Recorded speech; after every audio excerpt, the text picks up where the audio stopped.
legislators for the third app on the mental health risk pool.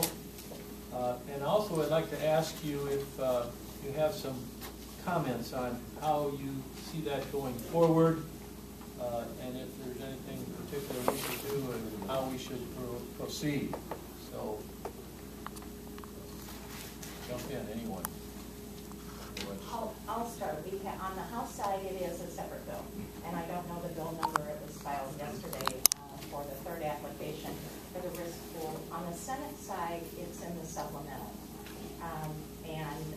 The one thing that we would watch on the Senate side would be line item vehicles in regard to that, because the governor has that opportunity to do that. So we just have to be vigilant, and either way, it's in a bill, and we'll see what can be moved forward with that. So kind of a wait and see. There was some conversation, and Lori sent some language that she suggested. There was some conversation about other ways to do the risk pool, and so I don't know exactly what those conversations, what the Senate side looks like as far as specifics to how it is generated. Is it a new way to apply? It has to do with the waiting list, and if you're already on the waiting list or not on the waiting list, it depends on whether or not you can apply. We'd like to call your attention. Yeah, I think what we're hoping is that it will be opened up so even that anyone who may have a shortfall, as in the past, that you can come and apply. And so to give you guys an idea of what we're facing, it looks to be, with where we are in our budget, that our shortfall could be as high as $450,000 in this budget year. And the board, unfortunately, will have to make some decisions if nothing happens and we can't apply about in late March. So funding probably would start being cut to agencies about the 1st of April, and it'll probably be these programs. So the ending of Frontier in Davenport, the elimination of day treatment for Vera French, and 1 month funding of outpatient treatment for mental health. So that's what's weighing in the balance here in this year. And the other thing is that probably we'll have to cut about 5 months of funding, which is not huge money, but of sheltered workshops. So that's the other program that's in jeopardy, all of those beginning about April 1 of this year. So we really appreciate your hard work that you're doing for us. I think you know what's in the balance.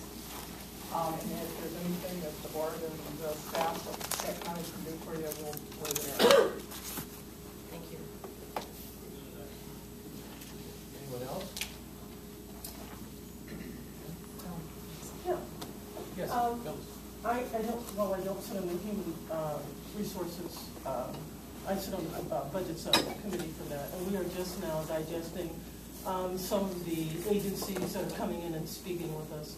And I also looked at the governor's budget for that, and I do have some concerns. One of the areas concerns, and again, this is just this budget, the start-off budget, but one of the areas concerns that I do have is that it looks like the food stamp program is going to be cut. I can't remember the exact figure, but that's one of the suggestions that may be happening. So I do have concerns about that. I have expressed that to Lisa Hedden's, for our side, and so that's something that we're going to be watching as we move forward with that budget. So the other thing that we provided for you is 3 scenarios that we know about at this point. The DHS proposal that was given last December and what that would mean in shortfall for fiscal year 13 for the county. The governor's proposal that he has in terms of funding for mental health is about a $1.8 million reduction next year in funding to the county. And then if the state absolutely does nothing with redesign, that's about 2.5. So we did give you those budget scenarios to take with you so you can use. On the Senate side, I'm not on Health and Human Services, but I think Cindy mentioned we could have the supplemental. We're just sort of waiting to see what the House is doing. It's a little bit early right now, although the targets will be out, I think, by the Well, we're, it's either 2 or 3 weeks. Yeah, so not too much to say on the House, or the Senate side. Anybody else? Thank you. State funding for public safety pension mandates. Thank you, Mr. Chairman, and thank you to the legislators for your service, the time, and so forth in the morning. At this point, I'd like to ask Mr. Malin to quickly summarize where we're at, and I wanted to ask the legislature committee we met a month ago.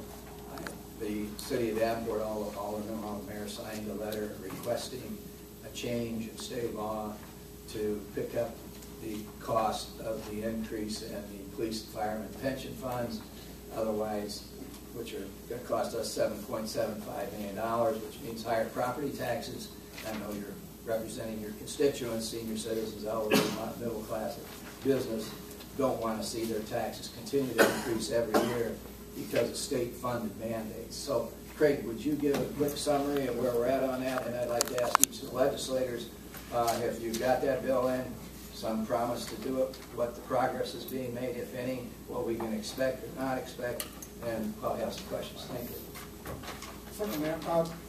I've placed in front of everyone a slide that the City Council has seen for the past few months as we look toward a budget for FY 13 and 14.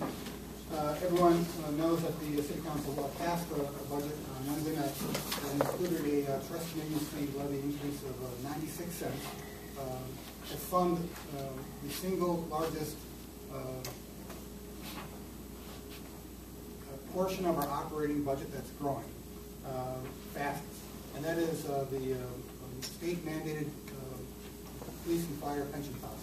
You can see that from FY 2010 we were down at $3.3 million a year, and to fund the same number of police officers and firefighters by FY 14, that's estimated to be $6.6 million. So that increase over the course of just 4 years is actually $8.1 million.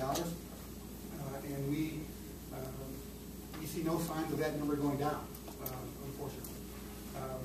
So we're on a path of having multiple millions of dollars added to our budget in cumulative years due to a state mandate, and it's a difficult position to be in because our police officers and firefighters are our frontline public safety providers, and the city has no response but to adhere to the state mandate.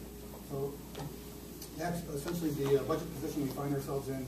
We would appreciate any support the state can provide. My question, Joe, go ahead. I'd like to hear what everyone has done so far on this, where it's at.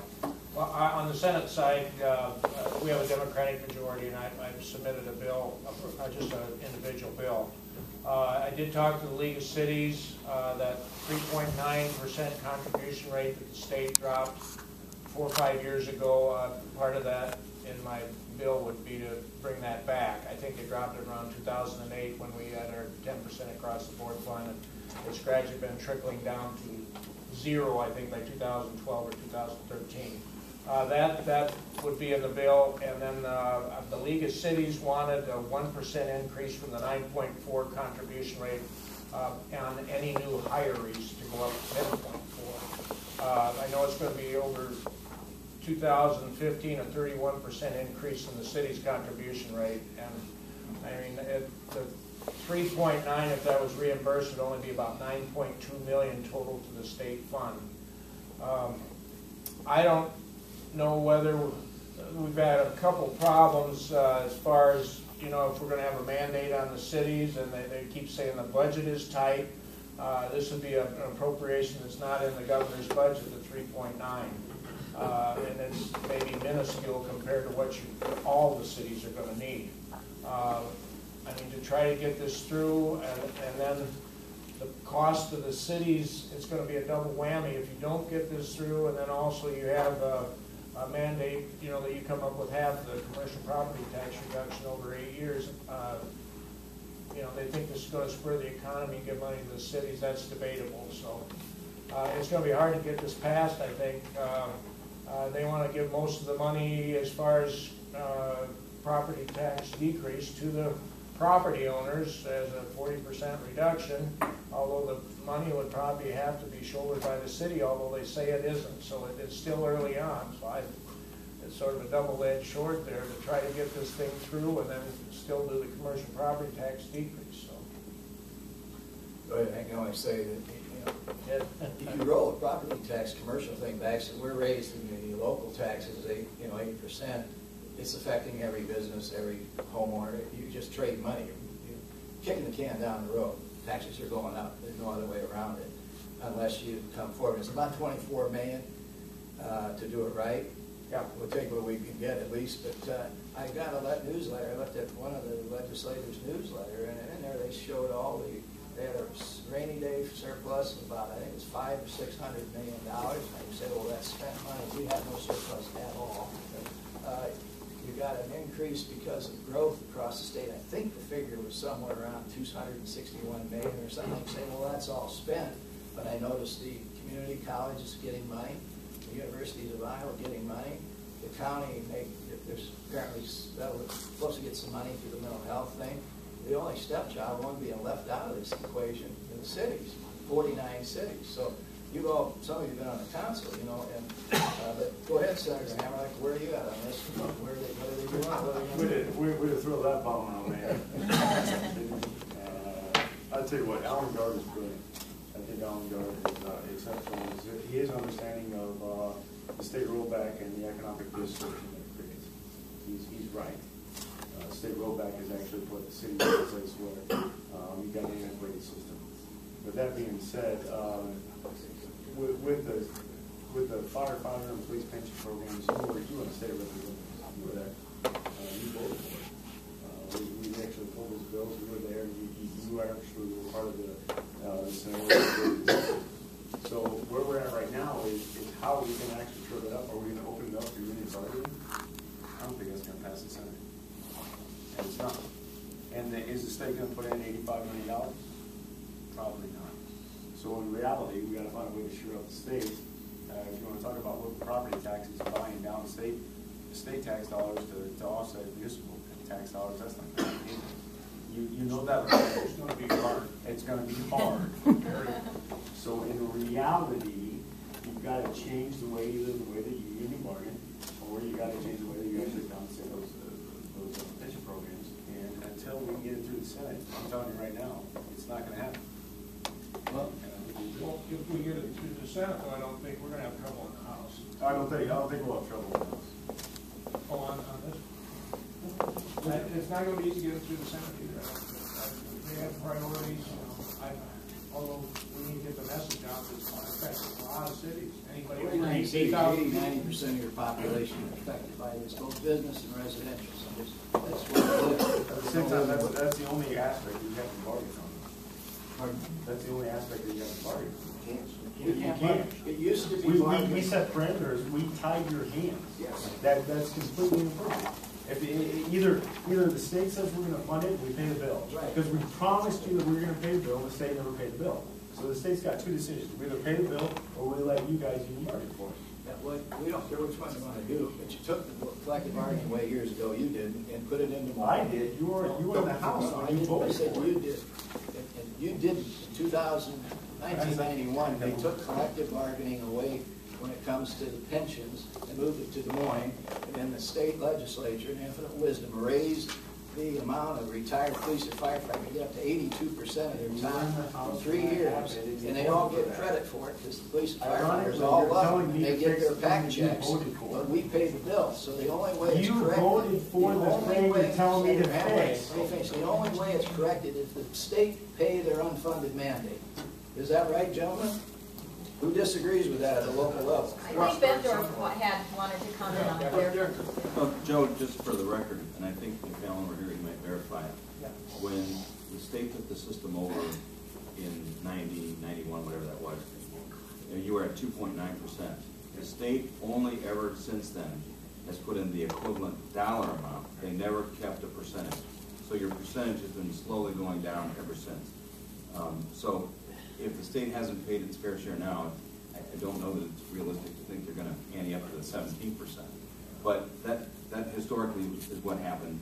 Secondly, I think to the point that you were making, Sean, and I think to the point of the mayor, the issue is the increasing benefit by the legislature when we haven't been able to collectively bargain that. You're not going to change the collective bargaining law, I don't think, this year.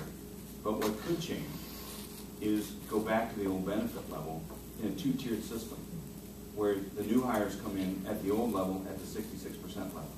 I think the unions understand that. They're not going to bring it to the table for you, but I think that could be, they recognize what's going on. And I think if you talk to union leadership, I think they know that that's probably a solution. It's what Deere and UAW did. It's logical. You let everybody who's in there today keep their benefit levels, and you're not going to fight those guys. And you change that benefit level. That's probably workable. Yeah, and that will change. You're 100% right. And that will change the actuarial assumptions, and it will eventually cause our contribution rates to come back down. No, you're 100% correct. That's doable. We can't change what happened in the past. That's doable. And we're not going to be able to actually modify the actual bargaining agreement for now. But if we go to a tiered system, that's a realistic mathematical way we can create a solution. And you're 100% right. Well, I'd like to say that it would not be unprecedented for the state of Iowa to contribute to the 411 program. That was instituted. They were contributing, I believe it was $9.2 million. And Senator Singh is right. As of this fiscal year, they're contributing $0. And we have aldermen for the first time, I think, in memory, that are participating in union negotiations this year. I'm negotiating with 2 of our bargaining units. And to Sean, to your point, you're right. My hands are tied. There's very little I can do, and they know it. So we need some changes in both our ability to collectively bargain with our bargaining units, and we need help on the 411 program.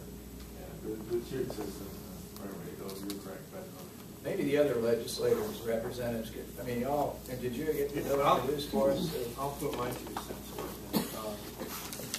As I understand it, maybe Joe can correct me, but the chairman of the state government committee in the Senate said he's not going to take this up. And so our counterpart in the House said, there's no point. So, and he is a fireman, I believe, in water military. And so he said he's not going to take it up. You're shocked by that, aren't you? The other thing I would say is last year in the House, we passed a bill. We made some subtle changes on Chapter 20. And a few things that would have benefited the city. And we had a public hearing, and I didn't see any of you people up there supporting us or speaking up in favor of that bill. And the bottom line is we've got to do something with Chapter 20 in collective bargaining. This is unsustainable, and how do I say it? It's not democratic. I think Democrats and Republicans can agree that it's not sustainable, and we're going to have to get together and do something about it. So we did some small changes last year. We got no support from you folks, and now you're bitching at us about it. You can't say, call a public hearing and expect that we're going to run up there every time. We have lobbyists up there. We'll tell us, or you call us and tell us you want us for that. Yeah. I think it's unfair to say we had a public hearing and none of you came. We didn't even know about your public hearing. We got our own public hearings to worry about. You know, we're doing things down here. You can't say that, Ross. That's not fair. Yeah, and I agree with Decker. We should, you guys up there to represent the same people that we're representing. I don't see you down at City Hall helping us to defend It's not fair to do these that. taxes. You call us, we'll be there. The other state reps want to jump in on I'll that. respond. I want to respond. We did not, for basically the reasons Ross talked about, but Phyllis and I and Cindy did not file a bill in the House, but I've been in conversation up there with Senator Danielson, who is the state government chair. If anything comes, it will not be in bill form, but he's working on some relief and an appropriation now. And you know that that's not going to happen until the end, because it'll be the House Guard, the Senate Ds, and the governor's office. We'll be working through that. Okay. Having said that, Bill, you know, in the article yesterday in the paper, Alderman Brown said he expects further stress on the budget through commercial property tax reform and the loss of traffic revenue, the red light cameras. Now, as you know, I was heavily involved in that red light camera issue last year. We passed a bill in the House that put some parameters around it, but for one reason or another, the Senate didn't take it up. Now there's an all-out push to ban it. It's got 22 signatures in the House. It passed out of subcommittee yesterday. My Democrat on it is Pat Murphy, and that's a big hit.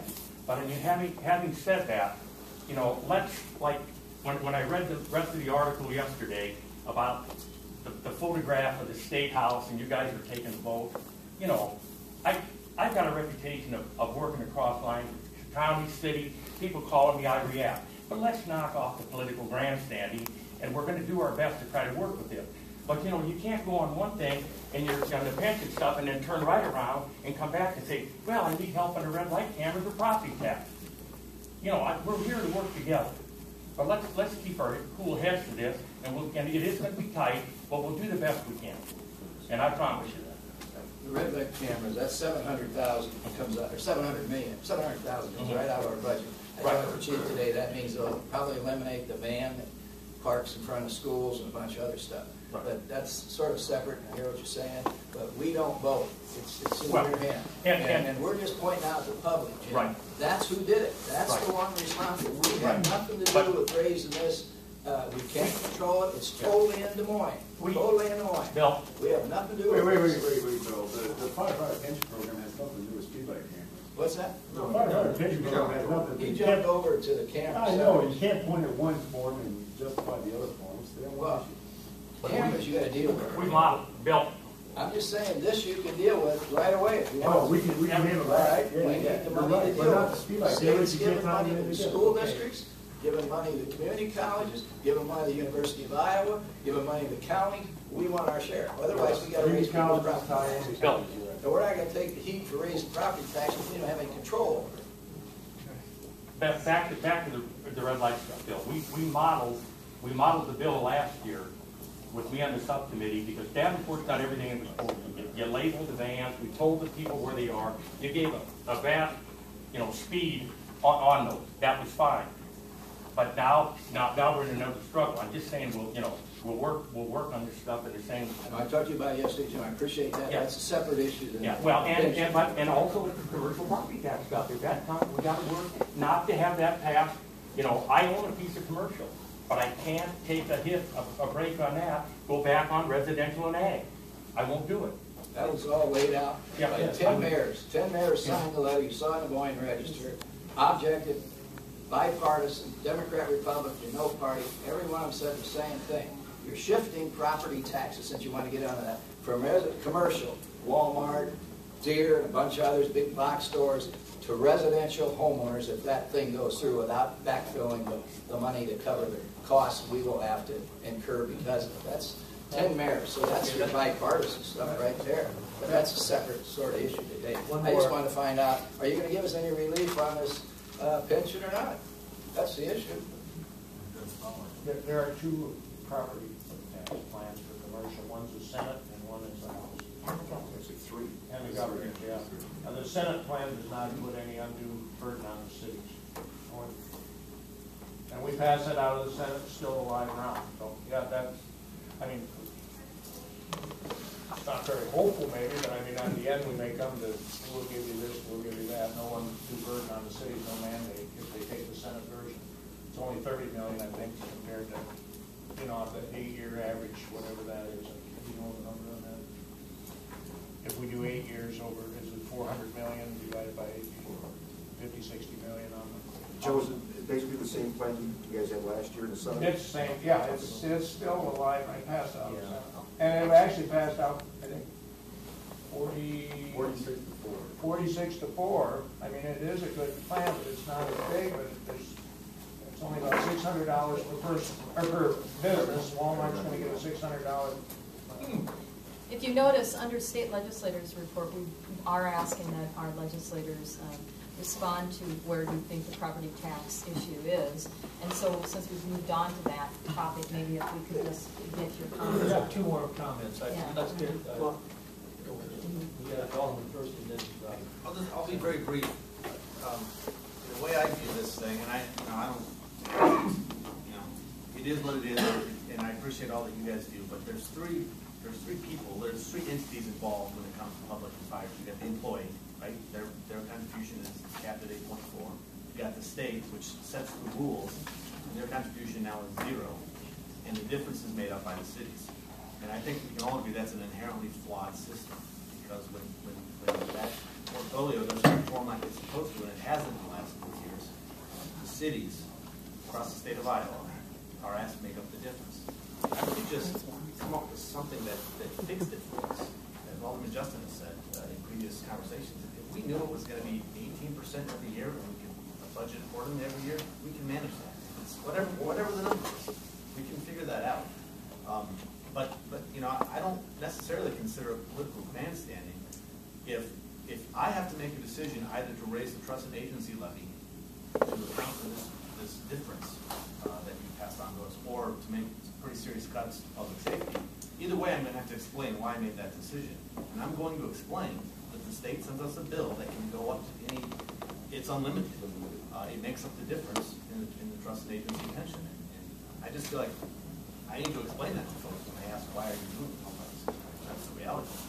But again, I appreciate all that you did. So I did a lot of homework on this because obviously I wasn't around in 1992 when this was set up. The cities came to the state, correct? Not every city. Not every city. Did Davenport? No. Did Davenport want to do this or not? No. No. Davenport did not. Davenport Davenport did was not. actually They were both solvent. with $10 million surplus. Okay. Here's the problem. Is that we have an investment rate return of 7.5. That's what they're figuring off of. We have employees, almost a 1-to-1 ratio. The amount of people that are retired, receiving benefits, that are paying in. We have a 4.5% annual raise figured into this. It's something that's hard to sustain. And when you don't have performance, like we have for the last couple of years, you have to raise it. We went back to 2007, you have 18% the city pays in. The next year 17%, the next year 19%, and it starts going 24 and 26%. Now the state started at I went back to 1992, the state started at 2.9 million. Now, I have the state contribution in dollars, 2.9 million. That was July 92. Okay? And they have paid 2.9 through 2.7, and it's going to finish up this year at 750,000. So they've only reduced it 2.2. The problem is that you have to have the money coming in, and they're city employees. So I can understand what you're saying, but the state's only reduced by 2.2 million. I'm not sure you understand what I'm saying? Right there, Robbie. I think it might have been started at 2.9%, which equaled $9.2 million. No, the state contribution percent is 2.5%, and it was 2.9 million in 92. It doesn't matter. As of this year, it's 0. Well, I know, but, 0. But do you understand what I'm saying? We've only lowered it 2.2 million. But do you understand what I'm saying? When the system was handed over, Bettendorf's, and I believe Davenport was the same, the employer contribution was 5.75%. The employee contribution was 3.75%. And I believe the state's contribution was 2.9%. Yeah.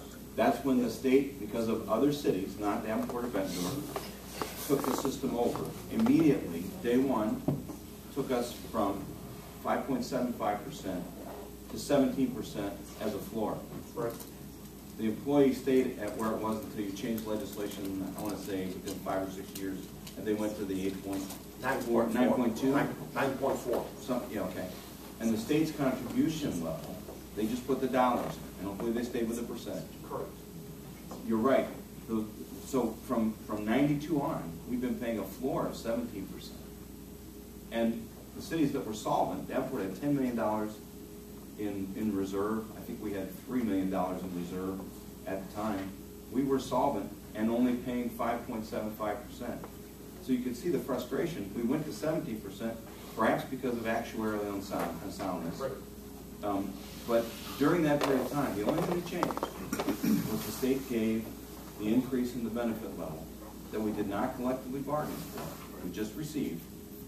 So that assumption got built in. But the biggest problem is because you have so many more retirees now, and you have 7.5% that you're figuring. You've had a downturn in the stock market. Correct. That's what's causing the problem. Well, we It's not the understand state that. pulling the money. That doesn't It's help not the the state local pulling the money. taxpayers. You control it. But if You need to move on. If you read the newspaper, you would think that we're the ones pulling all the money, and it's all our fault. But it's actually the money you have to collect.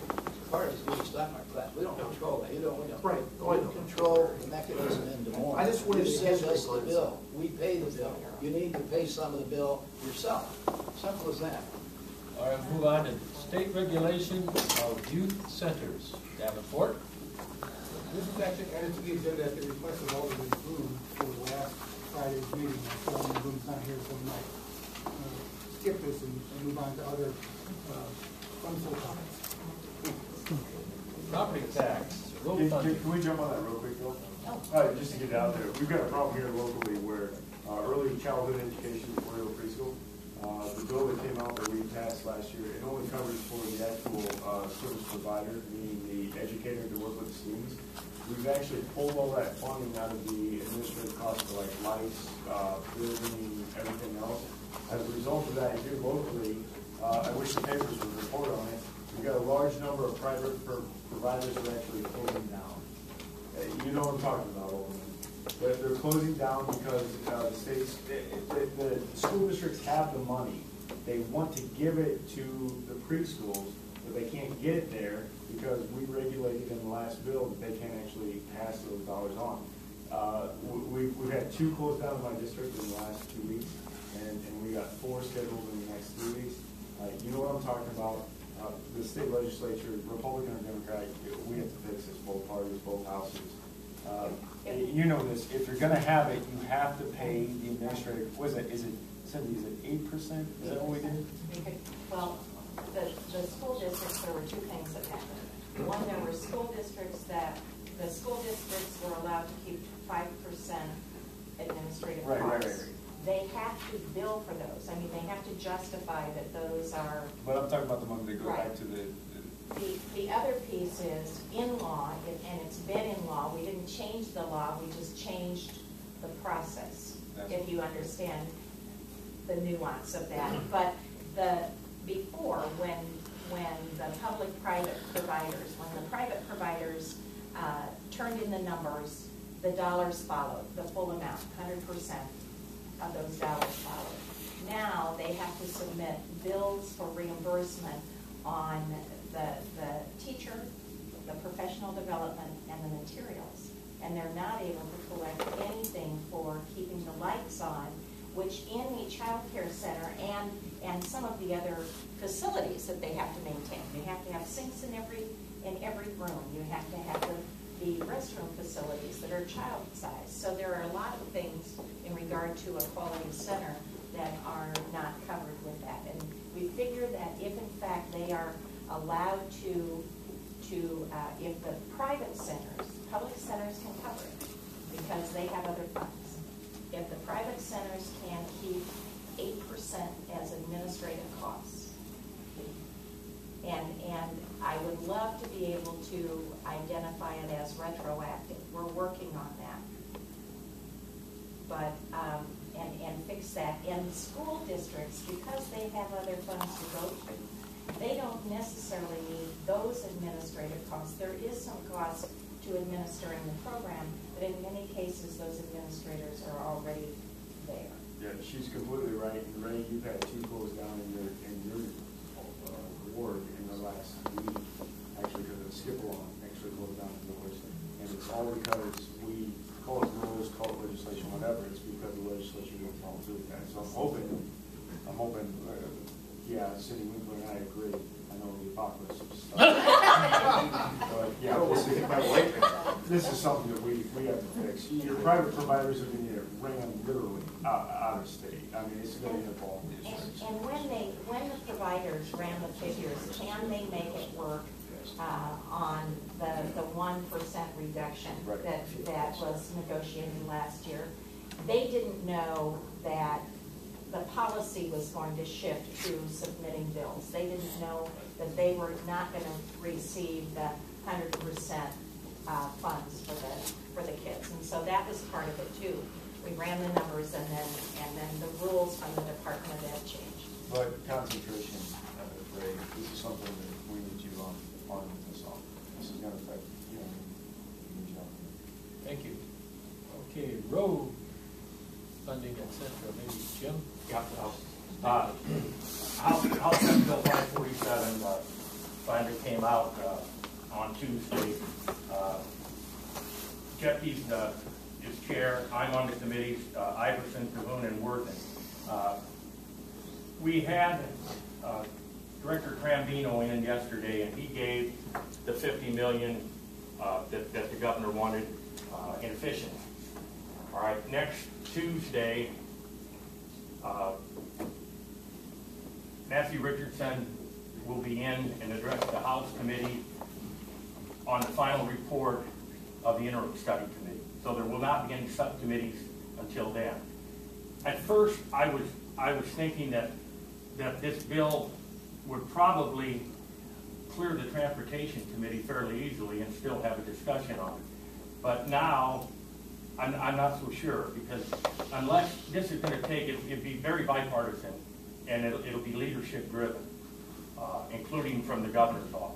Now, maybe a couple of senators might respond. I mean, what I read in the paper, Senator Bain didn't seem, too hot on any gas tax from the, Senate Republican side, and we have not caucused on it from the House Democrats, to where this is. So this is all preliminary. I mean, it's the recommendations, no subcommittees yet, and it's very moving target. Any other legislators about road funding or property tax?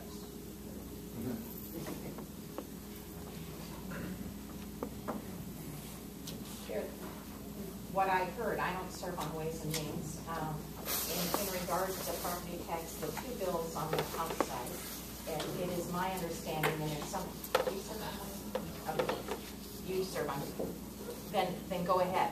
That they're just kind of a wait and see on the two bills? What? I think what Tom wants to do, we've had subcommittees on both the governor's bill and the House bill, and I think we're probably are going to let it set for a while, but then probably try to bring aspects of both of them together and make one final bill. So it's still up in the air yet. We think the House plan is a little bit better, but there's some things in the governor's plan I think we can hope to get out too. So. Any other comments? I guess I would add on that too. This is speculation, but if we run our plan without taking out any aspects of the Senate plan, the Senate we can pass something out of the House, and maybe the Senate will take it out. So in the end, it's going to be probably a combination of all three.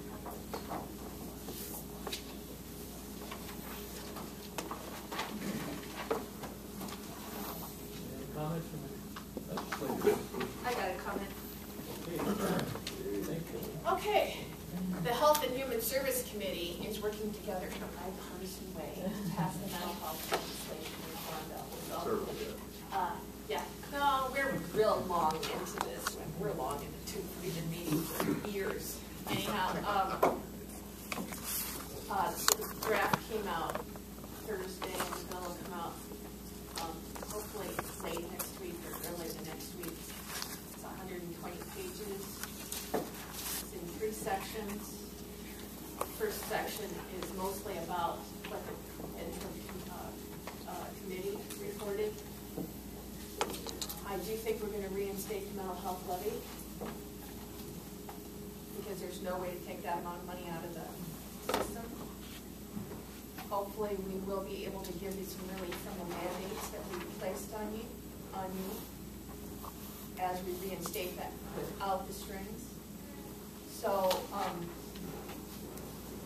we'll see how it goes.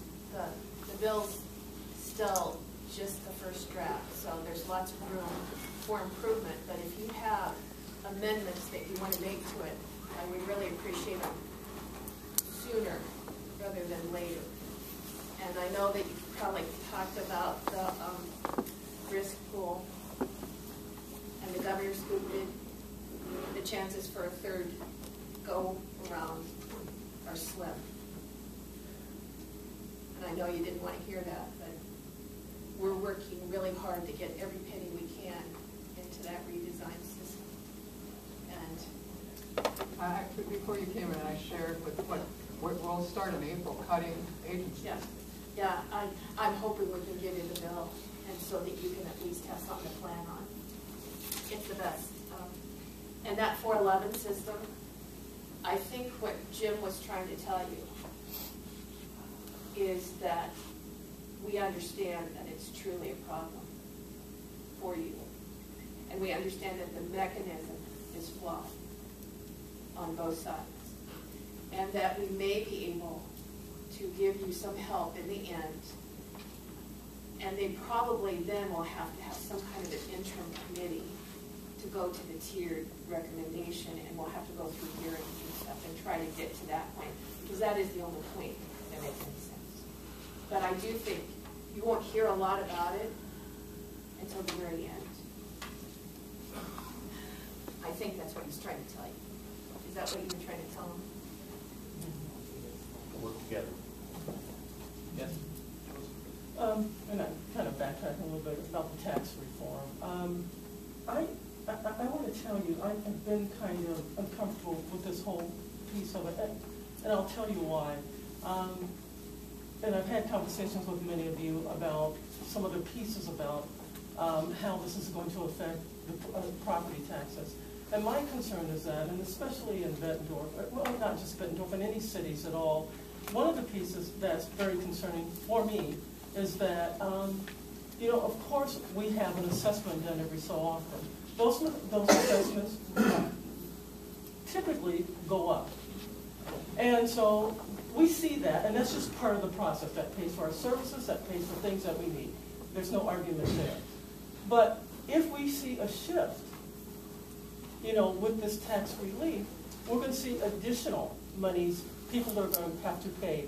And so my concern is that how are we going to deal with that shifting?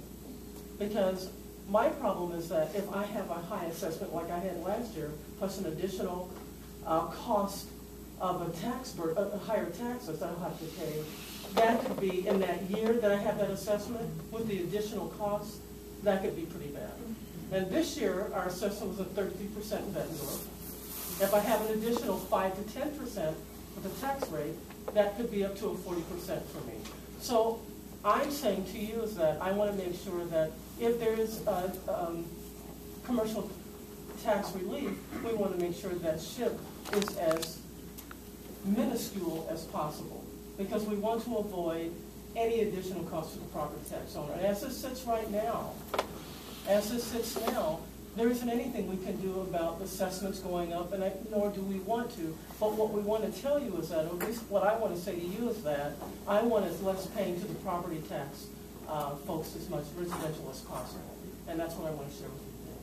Phyllis, I'd like to add something. You know, we look at, the county looks at the assessed value across the county, and the cities look at the cities. And I shared with the board as we go into the budget, the only class of property that has gone up in value for us to reap any additional benefits is the residential section. It's actually in Scott County, it's up 8%.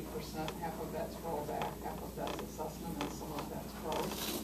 All other classes, including agricultural class, has gone down. So with the levy that we have, we keep it the same. Actually, all those other classes will be paying less property tax. So with the economy, with the change in property value of the ag and the rollback, what is happening is, as you guys are addressing commercial property tax, it's literally of all the things that you have done, you've changed apartments and condos and all those things over into residential. Actually, those other values are going down. Your industrial value is down, our utility value is down, and our commercial value is down. I don't know why you all are focused on it. It's literally, that is what the economy is doing anyway. And it has already considerably made a shift to the residential home. So I just, I think this is the first time we've seen every class be in a negative number, except for homes. To add what Dee said, we sat here a couple of meetings ago thinking about the assessment process and how flawed it was. To business people, you guys are up there in Des Moines playing the partisan game. We're down here being hammered by the small businessman whose assessment goes up every year. It's bad enough we're looking at what's happened with our pensions, our property taxes. We're sitting here, we're shell-shocked at what we just went through with our budget. And the response, I guess, I'm speaking for myself, the response we're getting from our legislators on what's going on with property taxes, what's going on with pensions, pretty weak. I know you're frustrated because you hear us talking about the state's tighter hands, and we don't like to be saying that. If the state could just uncouple all the mandates we have so we can deal with our employees. But I go out and I get jumped by a small family business, been in my ward for 60 years, and their assessments continue to go up, and they're paying 100% of their assessments. And it hurts me. I can't respond to it. And then I'm sitting here with you guys and looking for some type of response of what's going on with the property taxes, and we get nothing. So it's not a matter of. I think it's true. I think you're right. Well, I know I'm right because I'm living. It's truly a matter of paying 100%. You're right. That's a lot, and it's not unreasonable to ask to get those looked at, and also to ask for some sort of reform for that. That's not unreasonable. No, that's not unreasonable. All I'm saying is where they're paying more and they're getting less. I agree. All I'm saying is I want to be careful about this shift only because if we have more on that residential person, I'm wondering more, can they afford that home? That's my only concern. Is there a way to do this? I think there is. We have to find a way to do it so it's palatable for both. At the last meeting, the city council begged some of our legislators to put something in the hopper about the pensions. And here we're sitting here today, then we find out they decided not to do it. And I don't know if you contacted the mayor and shared that with them, but we were hoping something would be. It's in the Senate. It's in the hopper. It's just to break the situation the way it is. The state government chairman on the other side. Well, the situation is, this is how frustrated we are. And I guess I can't emphasize it enough. You guys you're not there, you don't deal with it every day. I got an elderly calling me up, extremely emotional because they can't take their property taxes increases, let alone, their health care, their food costs going up, and we get no response from you guys. Okay, one more. Yes. I'll just give you some figures here, and you won't like to hear this, I'm sure, but over the last 10 years, the county taxes have gone up 64%, and city taxes have gone up 74%. That's why we're trying to do property tax reform. Over how many years? 10. And this is statewide. And then the other thing we're looking at, if we don't do anything on property tax reform, there's going to be a $2.3 billion increase in property taxes over the next 10 years. And that residential and ag property taxes are gonna go up because of the rollback and because of productivity formula, it's gonna be huge. And it's, I mean, you won't want to hear this either, but it's gonna be a windfall for the counties and the cities. But that assumes that you don't, What's the way? that assumes that you don't lower the levy. In our case, we're looking at lowering the levy this year because we've had good growth. To the point that Phyllis just made, the commercial property tax will go down. Every business will go down. Residential will still go up by virtue of the rollback. You're not gonna stimulate businesses, the economy, by raising taxes and regulations. But to the point Phyllis made, if there's a gradual move, if everything is gradually moved and not dramatically, if the governor's proposal going to 60% happens immediately, then the only place we can go is to residential, and you're going to cap us at 2% allowable growth. That, I think, is a mistake, but that being said, that's the only place we can go other than cut services. But if it's done gradually, so that slowly the residential will come up, because it's the consumer of the product. The bulk of the stuff we do inside the cities is for residential. You may be able to know. I personally don't have an issue with what the governor wants to do if you guys would just uncouple all the mandates we have dealing with our employees and let us negotiate freely in the open market. Things would be a lot different. $8 million over the next 2 years, to address this pension issue. Well, that's better. Yeah, I think we're kind of jumping ship there, whether we're talking about union bargaining or property tax or everything else. Here's one thing if I would recommend to the cities that you need to watch, that TIF bill.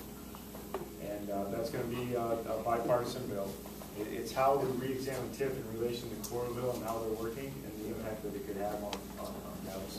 So there you go. Then why do you spank Coral rather than every other city? Well, you have a bigger problem. Why did Polk County TIF the entire county? Come on. Well, I appreciate that. This county is very judicious use of. We just had a discussion on, is there something that you should watch? I would say, in my personal opinion, and I'm not a magician, property tax actually reform coming through, it's going to be a work in progress. It's got to be bipartisan, and it's got a lot of work yet to do. But that TIF bill, the impact to the cities, I'm worried about, and I think you guys need to be on board and helping us make sure that we get that thing right. And you wonder why we get frustrated sitting here, trying to plead our case with our legislators, our representatives. Why don't we come to Des Moines for a public hearing? We put our faith in you guys to go take the message that people you represent. Thank you. Our next meeting, February 24th, 11 o'clock here at Clarion. Meeting is adjourned. Thank you.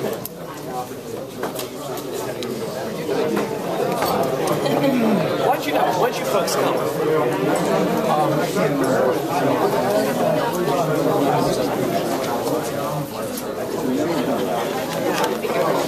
Could you stick around and can I talk to you? That'd be great.